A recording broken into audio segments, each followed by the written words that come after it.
आज अभी पहले क्वेश्चन से स्टार्ट करते हैं। कौन कराने लगे? अब्दुल्ला करा देगा भाई। अब्दुल्ला पहला क्वेश्चन से करा देगा भाई, please. The variation of the potential difference of the charge Q on one of the plates of a capacitor is shown. The capacitor is connected to an 8-volt power supply and two resistors R and S as shown. The resistance of R is 25 kilo ohms and the resistance of S is 220. The switch can be either on position X or Y. Okay. अच्छा, अगर वैसे circuit को analyse करो तो इन्होंने जो है वो 8 वोल्ट की बैटरी लगाई हुई है। सही है। और इन्होंने जो है ग्राफ, अच्छा ग्राफ उन्होंने 12 वोल्ट का दिया हुआ है, तो ध्यान रखना कि 12 वोल्ट की बैटरी नहीं है, 8 वोल्ट की बैटरी है। Okay.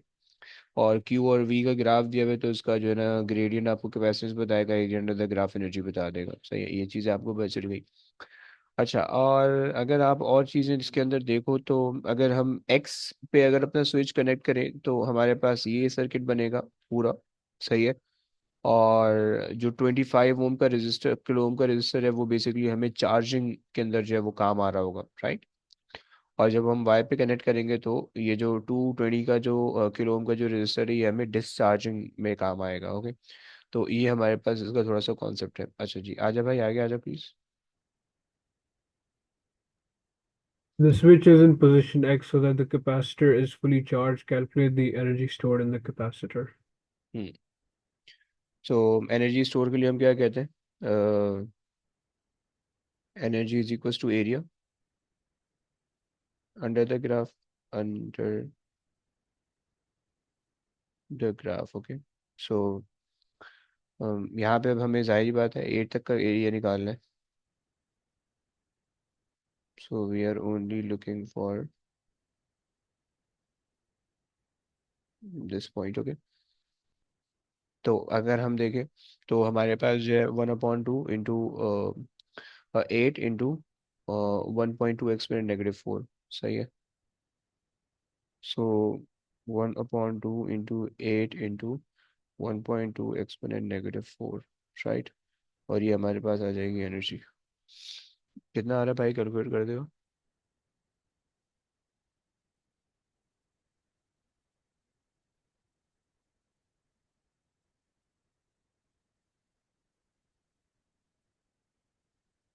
4.8 into 10 power minus 4. Okay. 4.8 exponent -4, fine. आगे चलिए। The switch is now moved to position Y. Show that the time constant of the discharge circuit is 3.3 seconds. हम्म। अच्छा, अगर आप टाइम कांस्टेंट का फॉर्मूला याद करो, याद है फॉर्मूला? RCM कह देते हैं, है ना। सो आर हमारे पास है। अब देखो उसने कहा है कि डिस्चार्ज सर्किट, मैंने तुम्हें बता दिया था कि डिस्चार्ज सर्किट नीचे वाला है। ओके। ये सर्किट डिस्चार्ज में, और इसमें आपने कैपेसिटर लगाया हुआ है और इसमें आपने लगाया हुआ है रेजिस्टर। ओके। तो रेजिस्टर, कैपेसिटर, रेजिस्टर की तो वैल्यू स्टेटस आपको दी हुई है 220 और एक्सपोनेंट 3। ओके। कैपेसिटर की वैल्यू क्या लोगे?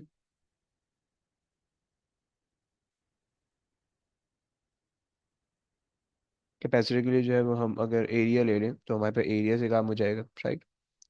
सो एरिया नहीं, gradient. So 1.2 exponent -4 divided by 8। Okay. अब ना समझ रहा है? जी सर. ओके। चलो निकाल दो कितना आ रहा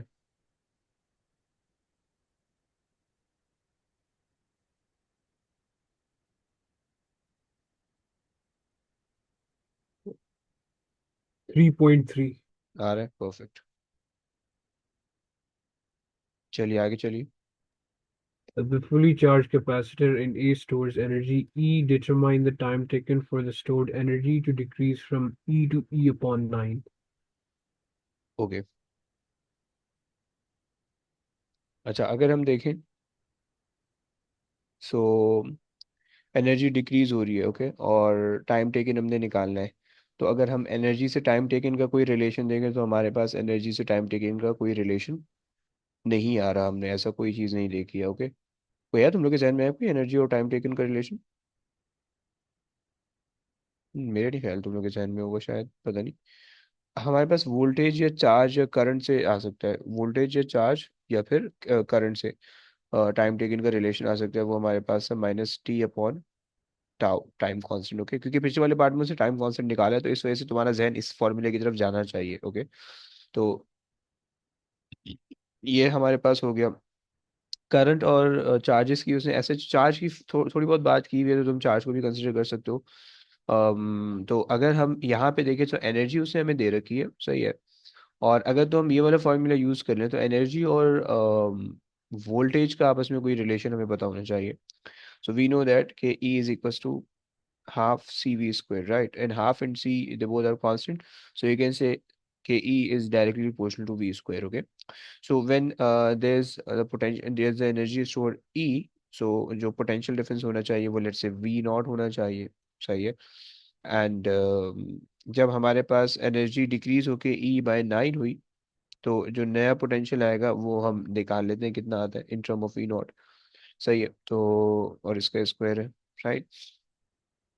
तो अगर हम क्रॉस मल्टीप्लाई करें तो हमारे पास जो है ये हो जाएगा स्क्वायर टाइम्स वी नॉट का स्क्वायर टाइम्स E/9 और डिवाइडेड बाय ई, राइट। सो ई से ई कैंसिल हो गया, एंड जब रूट करोगे सो तुम्हारे पास ये हो जाएगा V is equals to V0/3। Okay, so नया वाला वोल्टेज आपके पास आ गया 3। सो बेसिकली जब इतनी एनर्जी डिस्चार्ज हो रही है, यानी ई से E/9 की एनर्जी हो रही है, रिड्यूस हो रही है, तो आपके पास जो वोल्टेज का जो आएगा डिक्रीज वो इतना आएगा, सही है। तो हमें पता चल गया कि भाई इनिशियल वोल्टेज हमारे पास है V0 का, और जो वोल्टेज रिड्यूस हो रहा है वो रिड्यूस होके हो रहा है V0/3, सही है। और E - t/टाउ, सही, we know the value of tau. तो उससे हम टी की वैल्यू निकाल लेते हैं, सही। V0 से V0 कैंसिल हो जाएगा, we are left with 1/3 is equals to E⁻−t/टाउ। ओके, दोनों तरफ अगर हम ln लगा दें, सो यहाँ पे हो जाएगा ln 1/3, सही है। और यहाँ पे ln से ही कैंसिल हो जाएगा, सो हमारे पास t/टाउ रह जाएगा, सही है। टाउ को अगर वहाँ शिफ्ट करें तो हमारे पास हो जाएगा टाउ टाइम्स ln टाइम्स 1/3, और यहाँ पे नेगेटिव साइन भी लगा देते हैं, is equals to T. Okay, और ज़रा इसकी वैल्यू निकाल लो।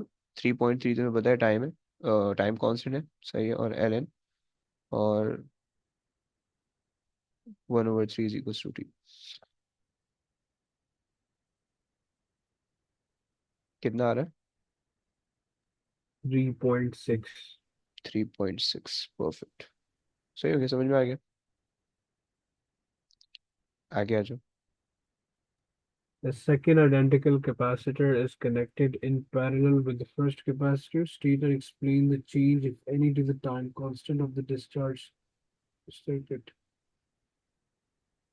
हम्म, पैरेलल में कैपेसिटर्स लगेंगे तो कैपेसिटेंस ज्यादा हो जाएगी। तो पैरेलल में, उससे ओके। अब उसने कहा कि अ सेकंड आइडेंटिकल कैपेसिटर, सही है। आइडेंटिकल कैपेसिटर का मतलब है कितनी ज्यादा होगी वैल्यू? फिर उतनी ही जितनी पहले कैपेसिटर की 2 टाइम्स। 2 टाइम डबल हो जाएगी, परफेक्ट, सही है। सो अगर तो कैपेसिटेंस डबल हो रही है, तो जो टाइम कांस्टेंट है उस पर क्या फर्क पड़ेगा? अगर आप रिलेशन देखो, कैपेसिटेंस आपने इंक्रीज कर दी तो टाइम कांस्टेंट बढ़ जाएगा, राइट। यस। सो आपने कहा कि भाई in parallel the capacitance become double, सही है। And um, the time constant is directly proportional to C, so it also doubles, right? चलो भाई आगे चलते हैं। आ जाओ भाई इमरान। आगे आ जाओ।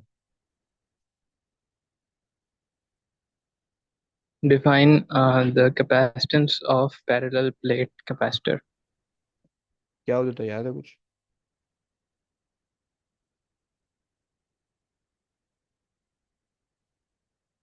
जी भाई,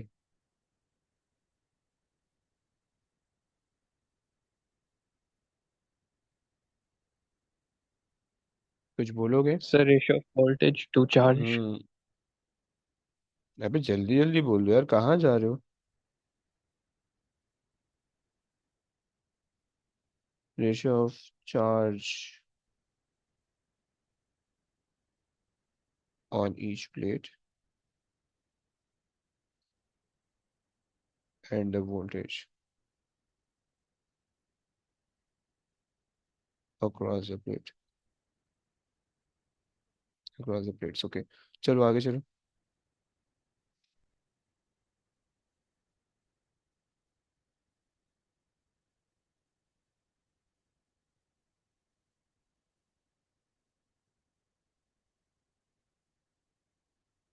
यस, कहाँ हो? The two capacitors of capacitance C1 and C2 are connected in parallel to a power supply of electromotive force E as shown in figure 5.1. Show that the combined capacitance of the two capacitors is given by CT equals to C1 plus C2. हाँ जी, क्या करेंगे?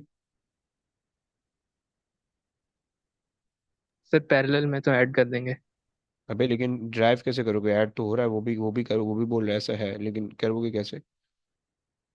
अगर आप इसकी वो निकालो, Q, late से यहाँ पे जा रहा होगा Q1, तो Q1 is equal to C1 times V, और यहाँ पे जा रहा होगा अगर Q2, सो Q2 is equal to C2 times V। Okay, और एक्सप्लेन योर रीजन। सो अब आपके पास जो है चीज़ें बता दो, सही है। Let's say this is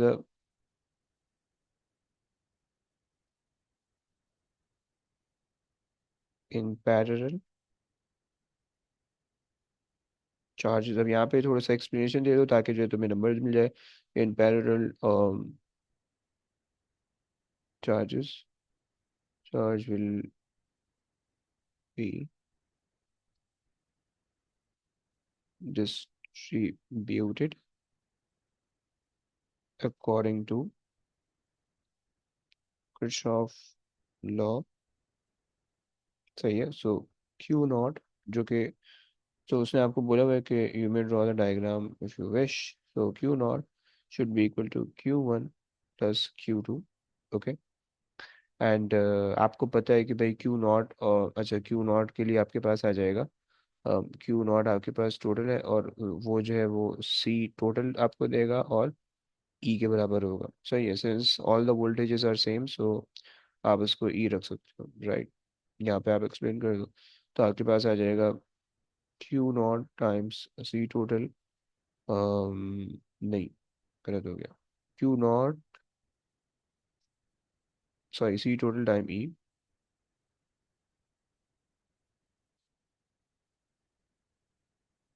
is equal to C1 times E plus C2 times E। Okay,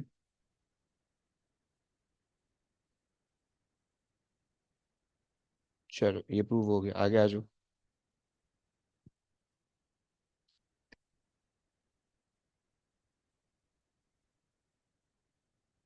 yes Ibrahim. Show that the combined capacitance of the capacitors is 15 microfarad. Fahrenheit नहीं, फैरेड। Sure. अच्छा जी। हम्म, क्या करें? अब दोनों कैपेसिटर जो है वो सीरीज के अंदर लगे हुए हैं, सही है, और ऊपर आपने पैरेलल के लिए काम किया था। सीरीज के अंदर आपको पता है कि कैपेसिटर जो है वो नेगेटिव रेसिप्रोकल हो जाता है, सही है, +1/47, सही है, is equal to 1/C total. तो कितना बनेगा ज़रा कैलकुलेट करो, बल्कि 15 वो बोल रहे हैं तो तकरीबन ये 15 ही बन जाएगा। सही है, सी टोटल इज इक्वल टू 15। चलो आगे चलो, आगे चलो। Quick.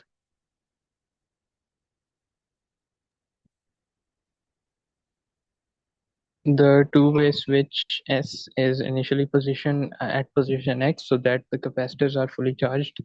Use the information is in C1 to calculate the total energy stored in the two capacitors. अच्छा, initially at position x, okay. अभी चार्जिंग का प्रोसेस चल रहा है, सही है। जब वो वाई पे कनेक्ट होगा तो डिस्चार्जिंग हो जाएगी, सही है। Total energy store in both the capacitor, so हमारे पास होता है Q E is equal to half C V squared, okay. So half C हमारे पास है कैपेसिटेंस 15 माइक्रोफैरड, एक्सपोनेंट -6, और वी हमारे पास आ रहा है 12 स्क्वायर। जरा निकालो कितना बनता है।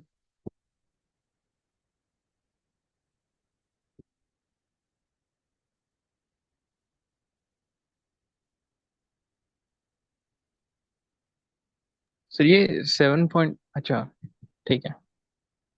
हम्म,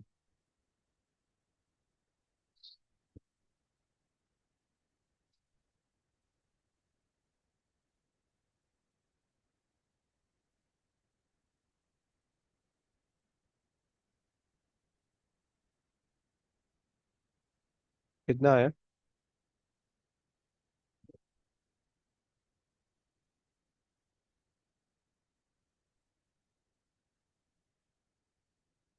Sir, 9 times 10 raised to 4. Okay, 4, 4 -4, -4 होगा।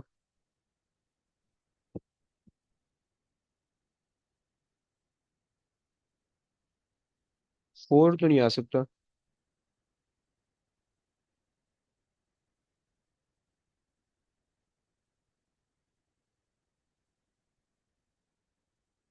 I am getting 1.1 exponent -3। क्या कर रहे हो बेटा, कहाँ लगे हुए हो।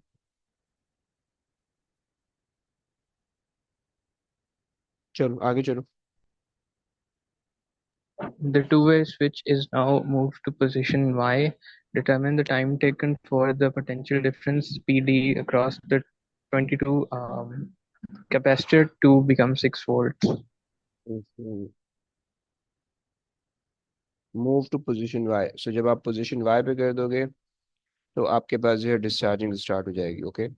और डिस अब इनिशियली जो है वो दोनों के अक्रॉस जो है वो 12 वोल्ट होंगे, और एक के अक्रॉस कितना होगा, अगर आप वो निकालना चाहो तो वो भी निकाल सकते हो पहले, क्योंकि उसी उसके बगैर काम ही नहीं हो सकेगा, सही है।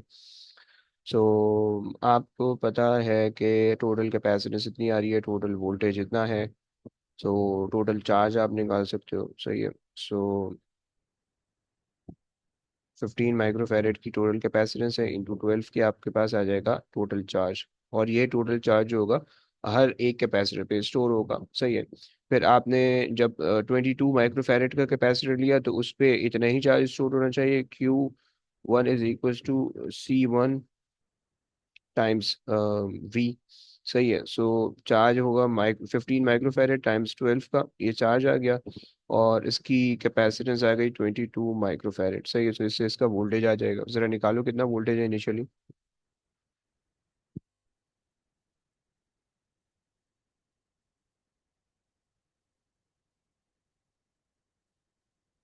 मेरे पास इनिशियली आ रहा है V is equal to 8.18, okay.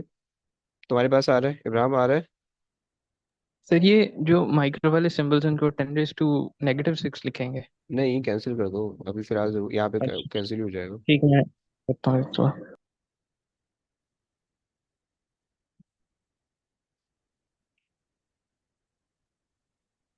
सही हो गया, आया।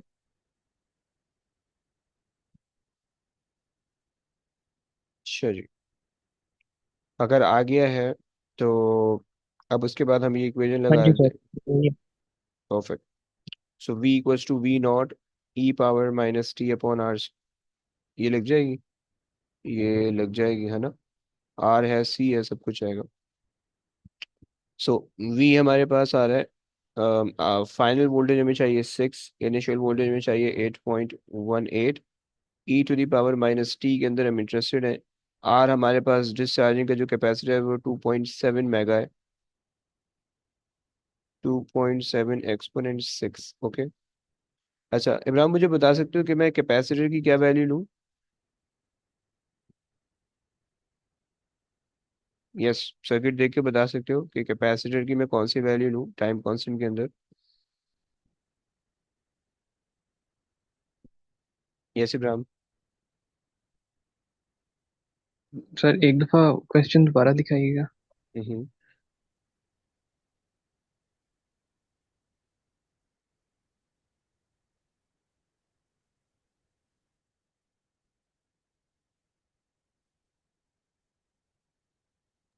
ठीक है सर, दिखाइएगा तो वो डायग्राम।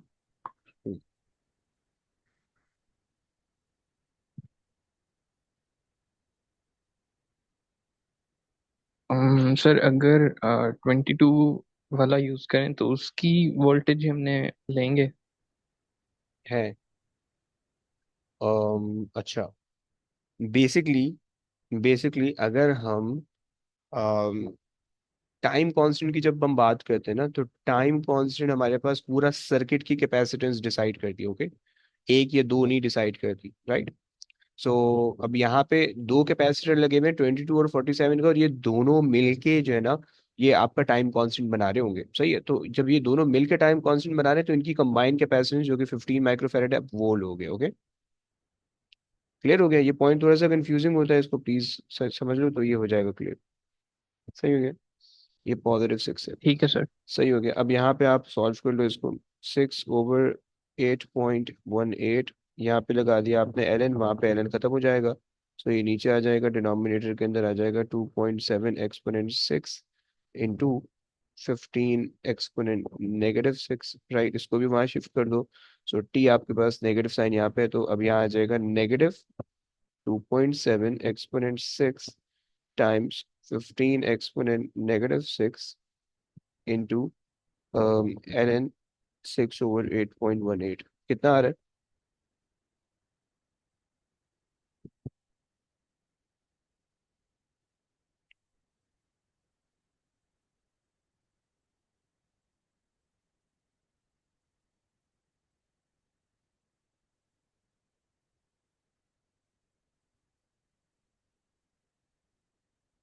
यस, कुछ आ रहा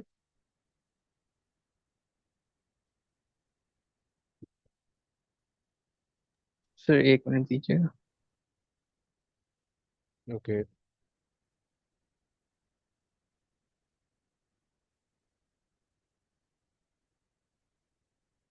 सर दरअसल अभी लाइट चलेगी है तो वो फिर ना कैलकुलेटर पे नजर नहीं आ रहा कुछ। तो हम्म। सर फोन पे कर रहा हूँ तो उस पे थोड़ा वैल्यूज इधर उधर हो रही हैं।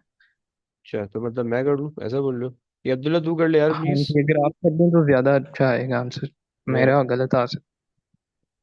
अच्छा, अब्दुल्ला भाई हेल्प कर दे यार। सर 12.5 आ रहा। तो एग्जैक्ट 12.5 12.55। है, तो 12 चलो 6 कर लेते हैं। सही हो गया, 12.6। चले, ओके परफेक्ट। आगे आ जाओ, ये कर लेते हैं। अब्दुल्ला ये वाला करा दो please. A capacitor of capacitance 470 microfarads connected to a battery of EMF 24 volts in the circuit. Okay. अच्छा, अब यहाँ पे इसके अंदर भी अगर आप देखो, सो पी जो है वो आपके पास एक रेजिस्टर है, क्यू एक और रेजिस्टर है। यहाँ पे कुछ कम बख्ती होगी इसकी। लेट मी सी, नहीं है, नहीं है। इंडक्शन का थोड़ा सा कॉन्सेप्ट आएगा, बट वो not a part of the chapter, वो दूसरे चैप्टर में आएगा, बट खैर देख लेंगे। खैर, चलो आगे चलते हैं। The two-way switch S is initially at position X. P and Q are identical, long straight wires, each with a resistance of 5.6 kilo ohms. These wires are placed near to and parallel to each other. Wire Q is connected to a voltmeter. At time t is 0, switch S is moved to position Y so that the capacitor discharges through wire P. Calculate the charge on the capacitor. हम्म। तो वही capacitor लिखा। लगाएंगे। अच्छा, उसने कहा at time T equals to zero the switch is move to position Y, यानी यहाँ पे आ रहा है। सही हो गया। और वो फुली चार्ज। सही है। चलो, calculate the charge Q at time T equals, क्या करोगे, क्या बता रहे हो? मैं कह रहा हूँ वो इक्वेशन थी Q is equal to volt की और है कैपेसिटेंस की।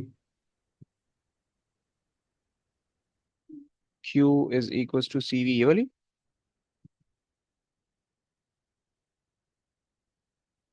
अगर तो आप ये कह रहे हो तो यही सही है। सर। 470, देखो जब भी आप टाइम जीरो पे काम कर रहे होगे ना, तो स्ट्रेट अवे ये वाली इक्वेशन ही लगा लो, सही। उसके लिए वो एक्सपोनेंट वाली इक्वेशन नहीं लगेगी। सही है। एक्सपोनेंट -6 एंड वोल्टेज इज 24, निकालो कितना बनता है।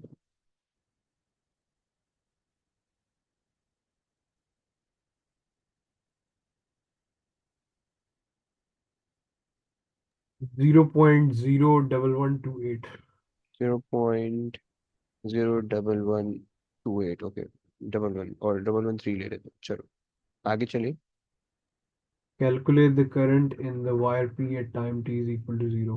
ओके, देखो ये हिंट है, time T equals to zero का मतलब है कि एक्सपोनेंट वाली इक्वेशन नहीं लगनी है, ओके। सो करंट निकालने का बोल रहा है। सही है। जैसे ही आपने वाई पे क्लोज किया होगा तो V equals to I R लगाओ, उससे निकल आएगा current. V equals to I R, right. अब तुम्हें पता है कि at time T equals to zero इसके अक्रॉस जो वोल्टेज होना है वो कितना होना है, 24 का होना है, राइट। और वो 24 का इस रजिस्टर के अक्रॉस आ जाएगा, राइट। और फिर जैसे जैसे डिस्चार्जिंग होगी फिर वैसे वैसे वो कम होगा, तो इनिशियली 24 का होगा, तो और तुम इनिशियल करंट निकालने वाले हो। So V equals to I R लगाओ। और 24 का वोल्टेज हो गया और रेजिस्टेंस होगी 5.6 एक्सपोनेंट 3 की। तो यहाँ से आ जाएगा करंट, निकाल दो कितना बनता है।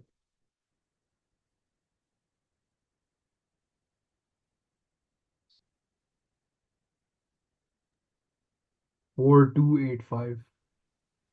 4 I, बस। अच्छा, ये यही गायब हो गई। 42। 24 डिवाइडेड बाई 5.6 एक्सपोनेंट 3 है। 4285 कैसे बन रहा है? मैंने -3 लगा दिया था। 4.285 इंटू 10⁻³ 4.285, 4.3 या 4.28 ले लेते हैं। Exponent -3, fine. आगे चलिए। Calculate the time constant of the discharge current। Research करें। चलिए, टाइम कांस्टेंट के लिए रेजिस्टर और कैपेसिटर डिसाइड करते हैं, सही है। टाइम कांस्टेंट का फॉर्मूला हमारे पास होता है RC, ओके। और R हमारे पास है 5.6 एक्सपोनेंट 3। सी हमारे पास है कितने, 470 एक्सपोनेंट -6, निकाल दो।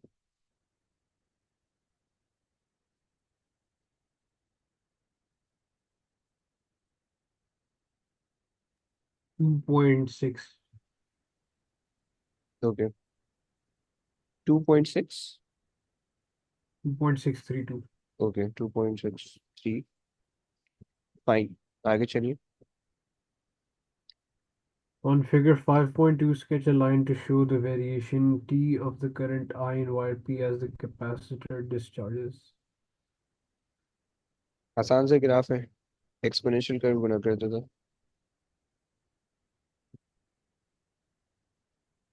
Like this, okay.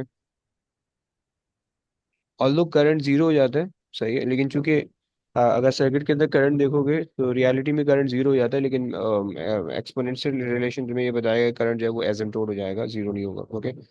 अच्छा, ये वाली चीज अभी फिलहाल नहीं करें, क्योंकि अभी हमने जो है ये पढ़ा नहीं है कि उसके अंदर आएगा, इंडक्टर के अंदर आए, उसके अंदर आएगा, मैग्नेटिज्म के अंदर आएगा। एक तो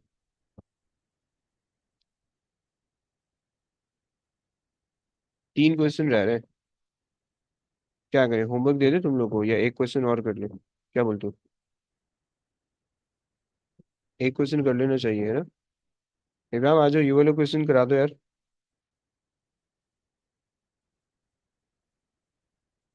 A capacitor of capacitance E and a resistance R are connected as shown. Initially, the capacitor is charged and the switch is open. The switch is closed at time t equals to 0. Figure 6.2 and 6.3 show respectively the variations with T of the charge Q on the capacitor and the potential difference PdV across the resistor. सही है, charge मिली coulomb में और voltage आपको दे रखा है। Okay, आगे चलिए। Explain the shape of the line in figure 6.3 representing the variation of V with T. Hmm. V voltage का विद टी। अब वोल्टेज क्यों डिक्रीज हो रहा है? क्या बोलोगे, कितने मार्क दे रहा है? 3 मार्क दे रहा है।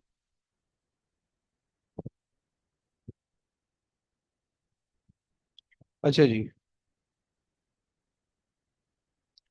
अगर हमारे पास जैसे ही हम सर्किट को क्लोज करेंगे, तो सर्किट को क्लोज करते ही हमारे पास जो कैपेसिटर का जो वोल्टेज होगा वो सारा का सारा ड्रॉप होने लगेगा रेजिस्टर पे। सही है। और जैसे ही वो पोटेंशियल डिफरेंस, मतलब वो जो पोटेंशियल डिफरेंस यहाँ पे आएगा, तो उसकी वजह से करंट फ्लो होगा। जब करंट फ्लो होगा और इसमें से थ्रू होगा, तो फिर जो एनर्जी एनर्जी लॉस होगी, और जब एनर्जी लॉस होगी तो बेसिकली वोल्टेज एक्सपोनेंशियली डिक्रीज होता हुआ दिखेगा, right? So when switch is closed, the PD across the capacitor become the PD across the resistor, right? या इक्वल टू कह दो, equal to across the resistor। सही है। which create potential difference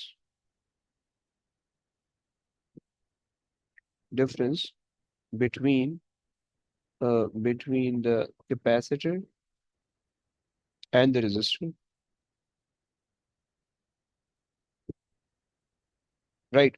ये हमारे पास हो गया रेजिस्टर कैपेसिटर में पोटेंशियल डिफरेंस की वजह से। अच्छा, अब ये जब पोटेंशियल डिफरेंस हो गया, so this allow the current to flow through the resistor where the the energy gets dissipated.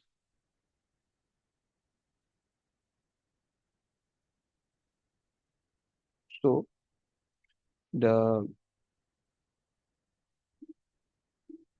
voltage decreases, right? So the voltage decreases exponentially because exponentially। चलो भाई, हो गया, आगे चलो। राम, आगे आ जाओ।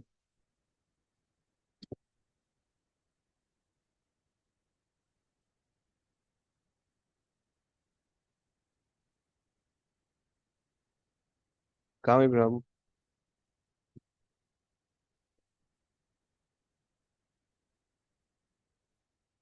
Ibrahim. Use figure, sorry sir, मेरा नेट चले गया था. Use figure 6.2 to show that the time constant of the circuit in figure 6.1 is 5.5 seconds. Okay, time constant का वैसे फॉर्मूला हमारे पास होता है आर सी। हमें बेसिकली आर और सी चाहिए। ओके, देख लेते हैं आर सी। नहीं भाई। सो इन्होंने हमें इनिशियल चार्ज बताया हुआ है। सही है, इन्होंने हमें वोल्टेज बता रखा है। सही है। सो इनिशियल चार्ज हमारे पास आ रहा है यहाँ पे कहीं पे इनिशियल वोल्टेज हमारे पास आ रहा है, यहाँ पे कहीं पे। सो अगर आप देखो तो तकरीबन 0.9 आता है। सही है। अच्छा, आपको वैसे ये बात पता है कि वन टाइम कॉन्स्टेंट जो है वो एग्जैक्टली 35% पे होता है, ओके। 37% पे होता है ओरिजिनल वैल्यू पे। सही है। सो अगर हम उस कॉन्सेप्ट को यूज़ करें और अगर हम देखें कि भाई हमारे पास क्या बनता है, तो ऑल्दो शायद इस फॉर्मूले से हमारे पास ज़्यादा कोई काम ना हो पाए, इस फॉर्मूले से हमारा ज़्यादा कोई काम ना हो पाए क्योंकि हमारे पास कोई भी चीज़ नहीं आएगी। सो अगर हम चार्ज का फॉर्मूला लगाएं, Q equals to Q not E power minus T upon tau. सही, एंड टाउ के अंदर हम इंटरेस्टेड है। सही है। तो टाउ के अंदर नहीं, show that the time constant of the circuit, yes, उसके अंदर हम इंटरेस्टेड है। तो अब अगर हम टाउ के अंदर इंटरेस्टेड हैं तो हमारे पास जो चीज़ आनी चाहिए वो, जब हमारे पास ये पूरी चीज़ वन के बराबर हो जाएगी तो वो हमें वन टाइम कांस्टेंट दे देगा, ओके। तो अच्छा चलो, अगर हम करके देखें इसको, अगर हम इसको करके देखें, Q is equals to Q not E power -1 करें अगर, सही, हम कह रहे हैं कि भाई okay, we are considering tau equals to T, right. क्योंकि जब टाउ और टी बराबर हो जाएंगे, सही है, तो आपके पास जो है आप कह लो कि वो वन टाइम कांस्टेंट बन रहा होगा, राइट। तो उस पे अगर हम ये यहाँ पे अगर आप काम करोगे तो आपके पास आ जाएगा 36 0.367 समथिंग, ओके। तो अब अगर इस पॉइंट पे अगर आप ग्राफ से वैल्यू चेक कर लो तो आपको पता चल जाएगा कि आपके पास कितनी वैल्यू आ रही है। इनिशियल इनिशियल चार्ज जो है वो आपके पास है 0.9 का, मल्टीप्लाई कर देते हैं इसको यहाँ पे, सही है। 0.9 मिली कूलम, 0.9, जस्ट 0.9 से अगर हम मल्टीप्लाई करें तो चार्ज की हमारे पास क्या वैल्यू आएगी, 0.9 into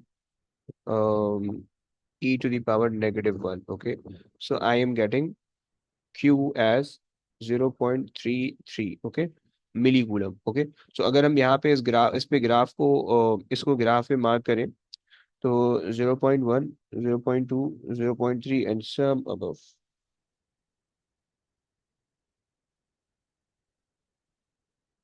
right here, okay. So this is 5, 6, 7, 8, 9 और 10, ओके। सो 5.5 आ रहा है अप्रोक्सीमेटली, ओके। समझ लो। सो हमने कहा कि भाई at q equals to this, t is equals to 5.5, and since we said कि t equals to tau हमने कंसिडर किया था, so tau become 5.5 as well। Clear हो गया। तो ये हमारे पास हमने कॉन्सेप्ट लगा लिए। चलिए आगे चलिए प्लीज, राम आगे आ जाओ।